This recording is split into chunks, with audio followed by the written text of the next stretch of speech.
अपने मसाइल को हल करने के लिए सब्सक्राइब करें आपके मसाइल का हल। मोहम्मद रईस इंडिया से, रेड बुल पीना कैसा है? रेड बुल में, हमारे यहाँ जो रेड बुल मिलती है उसमें तो कोई नाजायज़ चीज़ शामिल नहीं होती, तो जायज़ है, अलबत्ता सेहत के लिए नुकसानदेह है, एनर्जी बूस्ट है। कहते हैं कि शुगर लेवल बहुत ज़्यादा बढ़ जाता है, तो बिलाखिर आहिस्ता आहिस्ता आदमी नकारा होना शुरू हो जाता है इससे। तो इसलिए इस जितनी भी पैकिंग की चीज़ें आ रही हैं ना, मैंने इस पर बहुत तहकीकात की है कि बाज़ार की पैकिंग की चीज़ों से बिल्कुल अवॉइड करें। जूस पिए ही नहीं, फल खाया करें। अगर जूस पीना भी है तो ख़ुद जूस निकाल के पिएं। पैकिंग की चीज़ें, पैकिंग के जूस पिएंगे तो आपका अपना जूस निकल जाएगा। मैंने बहुत तजर्बे, मेरा गला बहुत सेंसिटिव है और मैदा भी बहुत सेंसिटिव है। मैं कोई भी पैकिंग की चीज़ कितनी अच्छी कंपनी की हो, जब भी मैंने पी है मुझे फ़ौरन पता चला है कि वो गलत चीज़ पेट में गई है। हालांकि बड़ी अच्छी शानदार कंपनियाँ होती हैं, मल्टीनेशनल कंपनियाँ होती हैं और बड़ी ज़बरदस्त कि भाई ये तो ऑर्गेनिक है।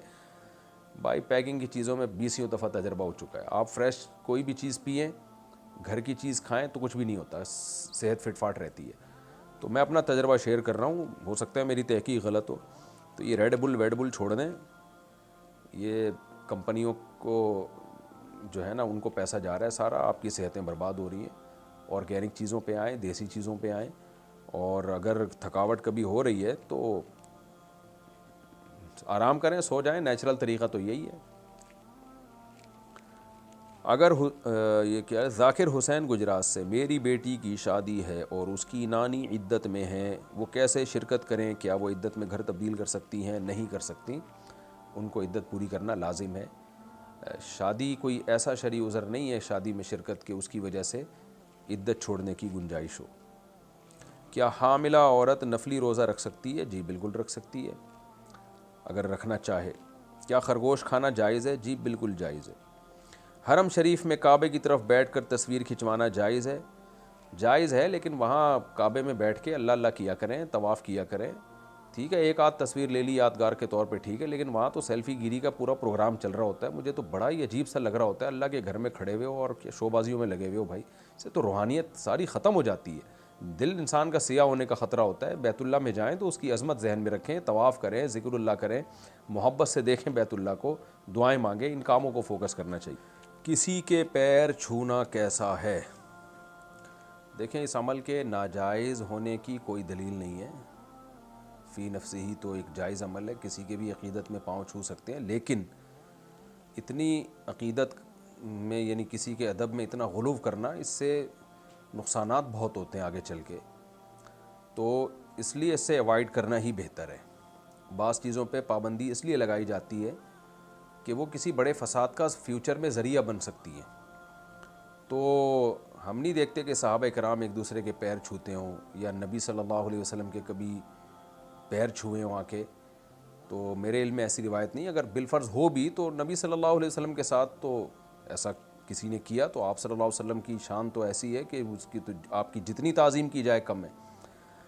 लेकिन नॉर्मली जब हम अक़ीदत में बहुत गुलूव करते हैं, बहुत ज़्यादा किसी को, यानी इतना कि उसके पाँव चूमना शुरू कर दें या छूना शुरू कर दें, तो इसके सोसाइटी में फ़सादात बहुत ज़्यादा होते हैं। इससे ख़ुद पसंदी पैदा होती है, तकब्बुर पैदा होता है सामने वाले के दिल में, और बाज़ दफ़ा वो इस काबिल भी नहीं होता है जिसके पैर छुए जा रहे हैं कि उस, यानी कि इतनी उसको रिस्पेक्ट दी जाए। तो आम तौर पर ये चीज़ें कम इल्म लोगों में ज़्यादा होती है, जुहला में ज़्यादा होती है ये चीज़ें, इसलिए इससे इज्तिनाब ही करना चाहिए। हाँ, कभी माँ बाप के पाँव छू लिए एक अलग बात है, कभी कभार वो भी, इसका भी मामूल बनाना नाजायज़ होने की मैंने बताया कोई दलील नहीं है, लेकिन इसका भी मामूल बनाएंगे तो ये चीज़ रस्म बन जाएगी, फिर जो नहीं करेगा उसको लोग बुरा समझेंगे। तो ला तुशद्दिदू फ़युशद्दिदल्लाहु अलैकुम, औ कमा क़ाल सल्लल्लाहु अलैहि वसल्लम, नबी ने फरमाया कि अपने आप को मुसीबतों में, सख्तियों में मत डालो। अल्लाह ने जितनी आसानियाँ रखी हैं वो आसानियों ही पे दीन का मदार रखा है। तो नॉर्मली रिस्पेक्ट देनी चाहिए बड़ों को, जैसे सब देते हैं। अस्सलाम वालेकुम, वालेकुम सलाम। बहुत ज़्यादा कभी जोश आया तो हाथ चूम लिए अपने पीरो मुर्शिद के, तो पाँव तक नहीं जाना चाहिए, इसमें गुलूव हो जाता है, नुकसान होता है इसका।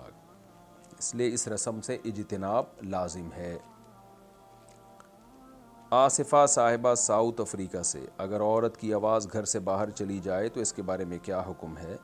हम जिस इलाके में रहते हैं वो बहुत सन्नाटे वाला इलाका है, اگر بچوں کو بلانے کے لیے یا فون پر بات کرتے ہوئے آواز باہر چلی جائے اور باہر مرد بھی کام کر رہے ہوتے ہیں تو کیا کریں؟ عورت کو چاہیے اپنی آواز کا پردہ کرے. باقی اگر بچوں کو بلانے کے لیے کبھی ضرورت سے آواز نکل جائے تو کوئی حرج نہیں ہے، اس میں کوئی گناہ نہیں ہے. لیکن بہرحال عورت کے لیے شریعت نے حیا کو، شرم کو پسند کیا ہے. تو جتنا اپنی آواز کو غیر مردوں سے چھپائے گی اتنا ہی زیادہ اچھا ہے. اس مسلم سوسائٹی میں جب تک ہم انگریزوں کے اثر سے آزاد تھے تو اس کا بہت خیال کیا جاتا تھا کہ خواتین زور سے نہ چلائیں، گھر سے باہر ان کی آواز نہ جائے. اب تو غیر مسلموں کا غلبہ ہے تو انہوں نے سارا کلچر ہی کی ایسی کی تیسی کر دی ہے. پردہ ختم، حیا ختم، سب چیزیں ختم. تو اس لیے جتنا اپنی آواز کو چھپا سکتی ہیں تو بہتر یہی ہے کہ اپنی آواز کو کنٹرول کیا جائے، غیر مردوں کے کان میں آواز نہ پڑے. یہ شریعت میں زیادہ پسندیدہ ہے. ہاں ضرورت ہو تو ایک الگ بات ہے.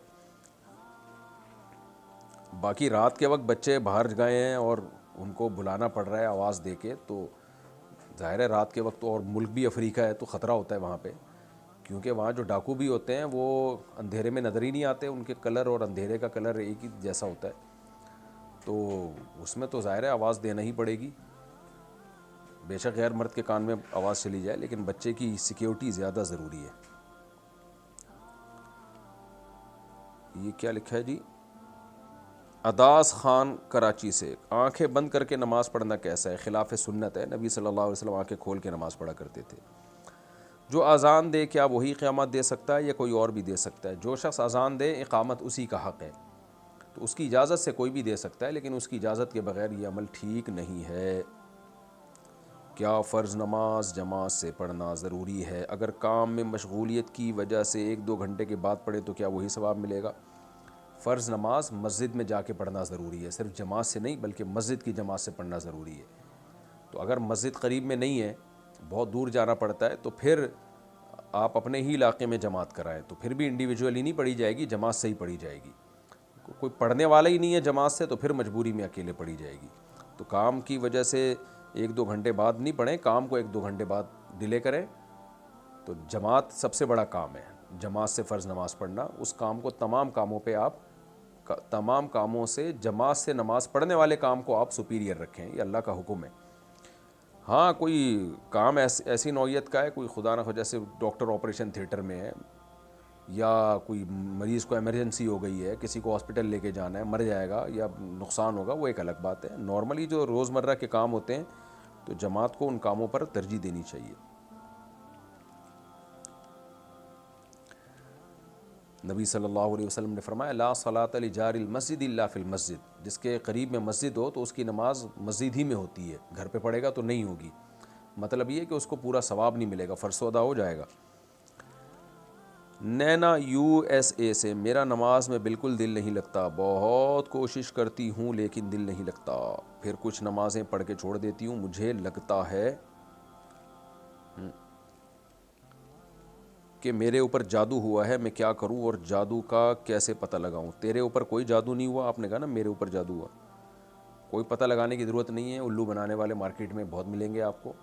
تو نماز میں دل نہیں لگ رہا، کوئی ٹینشن کی بات نہیں ہے، نماز پڑھیں آپ، دگنا ثواب ملے گا. جس کام میں دل نہ لگ رہا ہو، جس عبادت میں، اس کو کرنے کا ثواب بھی دگنا ہوتا ہے. تو ہم اللہ کے غلام ہیں، ہمیں جو کام کہا گیا ہے ہم نے اس کو فوکس کرنا ہے. تو نہ لگے دل، بس آپ نماز پڑھیں، اس پہ ثواب آپ کو دگنا ملے گا. اس بحث میں پڑھے ہی نہیں کہ دل لگ رہا ہے کہ نہیں لگ رہا، ہمارے سوچنے کی چیز ہی نہیں ہے یہ. آپ کو کوئی کام اگر دے دیا جائے بڑوں کی طرف سے، یا کوئی کہیں جاب کرتا ہو، باس نے اس کے ذمہ کوئی کام لگایا کہ یار یہ چیک لے جا، بینک سے اماؤنٹ نکال کے لے آ، اب وہ کہہ رہے میرا دل نہیں لگ رہا وہاں جانے میں، تو کیا باس چھوڑ دے گا اس کو؟ بولے گا میں نے تجھ سے پوچھا ہے کہ تیرا دل لگ رہا ہے کہ نہیں لگ رہا، میں نے تجھے کہا ہے کہ یہ کام کر. تو جو کام ہوتا ہے نا وہ کیا جاتا ہے چاہے دل لگے یا نہ لگے. تو اللہ نے ہمارے ذمہ نماز لگائی ہے، نماز میں دل لگنا اللہ نے ہمارے ذمہ فرض نہیں کیا. دل لگانے کی کوشش کرنا تو فرض ہے، دل کا لگنا فرض نہیں ہے. تو دل لگے تو بھی ٹھیک ہے، نہیں لگے تو بھی ٹھیک ہے، آپ کام کو فوکس کریں تو انشاءاللہ خود ہی دل بھی لگنا شروع ہو جائے گا. فضل امین کوہستان سے، میں نے سنا ہے کہ کسی مسلمان کو کافر کہنے سے کافر ہو جاتے ہیں، کیا یہ بات صحیح ہے؟ جی ہاں، حدیث میں آتا ہے کہ جو کسی مسلم کو کافر کہتا ہے تو یہ کلمہ اسی کی طرف لوٹ کے آتا ہے. تو لیکن یہاں کفر سے مراد ہے کفر دون کفرین، یعنی کفر کے قریب چلا جاتا ہے، کافروں والا کام کر دیا گویا کہ اس نے.